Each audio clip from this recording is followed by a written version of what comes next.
నేను దూకుంటాలే. నేను ఎందుకు బంగారం నీకు? నేను పెట్టుకుంటా. ఎందుకు మానస నీకు శ్రమ? నువ్వు పడుకోపో. నేను పెడతాను. ఆగు. ఎందుకు బంగారం నా మీద అంత ప్రేమ నీకు? నేను పెడతాను. ఏమవుతుంది? పెన్ను పెట్టుకోవాలి కదా. సరే.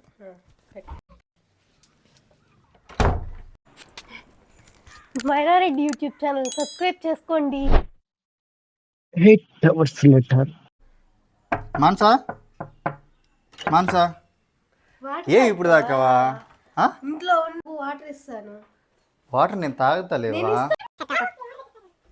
తీసుకో, తాగు వాటర్. ఇంకొన్ని తాగు. చాలు. స్నాక్స్ తింటావా? స్నాక్స్ పెట్టుకో. వద్దు, ఇప్పుడు నేను తినేసి వచ్చాను. మానస ఎందుకు నువ్వు నా మీద ఎందుకు అంత ప్రేమ?